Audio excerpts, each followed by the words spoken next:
You hear the word cybersecurity everywhere, right? It's this massive, multi-billion-dollar industry that's supposed to be keeping us all safe.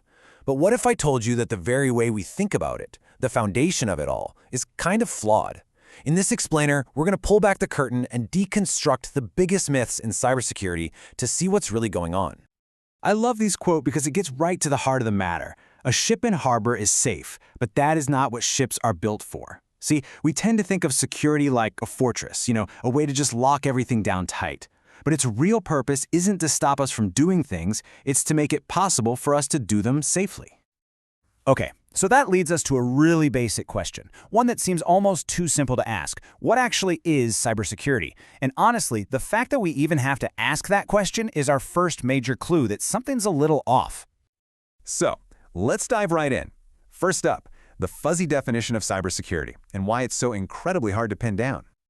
And this is where it gets kinda wild. For a field that we pour so much money and concern into, a field that's been around for nearly 60 years, there is no single, commonly accepted, precise definition of what it even is. That sounds crazy, right? But it's absolutely true.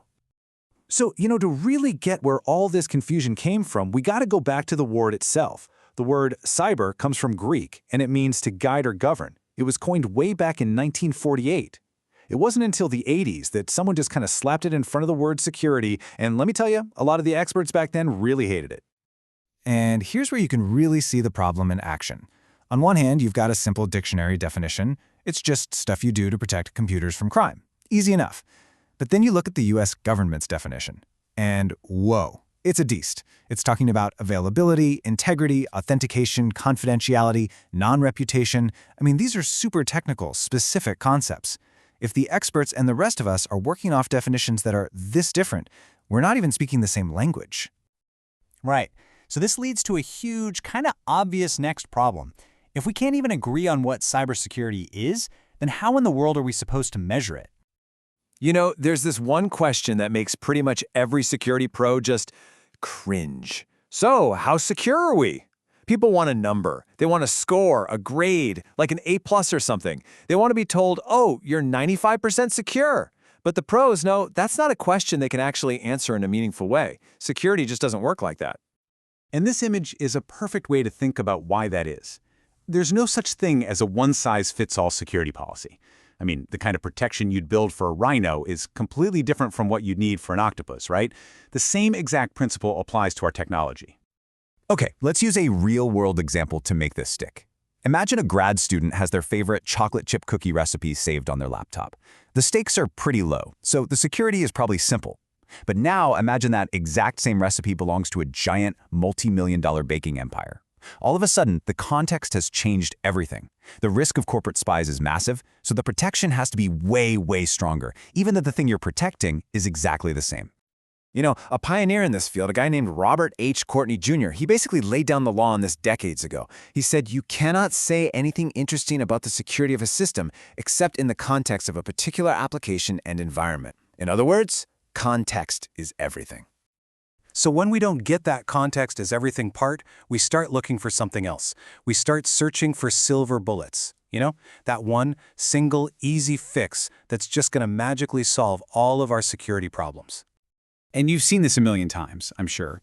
It's the belief that if you just buy this one specific product, a new firewall, some fancy cloud service, that it'll solve everything. But it's just not true. No single product is ever going to make you completely secure. It's a myth. And it's the same exact thing with platforms. I mean, we've all been in that Macs versus PCs debate, right? So many people believe that one is just fundamentally safer than the other. But the reality, it has way more to do with the market than it does with the actual technology. Just look at the numbers. They tell the whole story. Back in 2021, Windows had almost 3/4 of the entire desktop market. Now, if you're a bad guy, you're basically running a business. Where do you spend your time and money? You go where the customers are. And that means targeting the biggest user base. It's not about which is better, it's about simple economics. Oh, and this one is huge. This is a mistake so many of us make. We see that little lock icon in our web browser, and we get this warm, fuzzy feeling of safety. But here's the thing. All that lock means is that your connection is private. It says absolutely nothing about who you're connected to. You can have a perfectly secure, encrypted connection straight to a shark. Okay, so we've talked about definitions, measurements, tech, but we've missed the biggest, most unpredictable piece of the entire puzzle: people, the human factor. This right here, this is a core truth that, once you get it, explains pretty much every security problem out there. A user's main goal is never security. It's to get something done. Buy a ticket, share a photo, finish a report.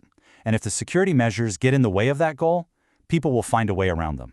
They will ignore them or bypass them every single time. And that, of course, brings us to passwords. We think of them as these deep, dark secrets, but really, the clues to figuring them out are often scattered all around us, just hiding in plain sight. All right, so let's just tear down some of these old password myths that we've all been taught for years, shall we? You know that rule about changing your password all the time? Turns out it just makes us create really predictable patterns, like changing the number at the end. And forcing all those complex characters, the exclamation points and hashtags, we just end up swapping an S for a $sign. And the idea that an attacker needs to know you personally? No way. Automated tools can guess super common words like Liverpool or Charlie in a fraction of a second. Okay, so if all that old advice is wrong, what are we supposed to do? Well, we need a totally new way to think about security. A new mental model that's built on risk, not on impossible absolutes. And here's the single most important mindset shift you can make. We have to stop chasing this idea of perfect security. It's a fantasy. It doesn't exist. The real, achievable goal is to manage risk in a smart way so we can build just the right amount of trust to do the things we need to do. So, let's break it down into a really simple 3-step framework you can use for anything. First, define your context.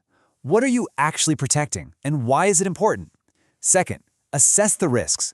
What are the likely threats? Not some crazy Hollywood movie plot, but the real stuff. And third, build appropriate trust.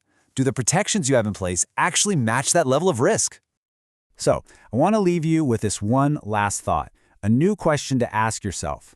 The next time you're worried about security, stop asking, "Is this secure?" Instead, ask the much smarter, much more powerful question, "Is this trustworthy enough for what I need to do?" Trust me, that one little shift in perspective changes everything.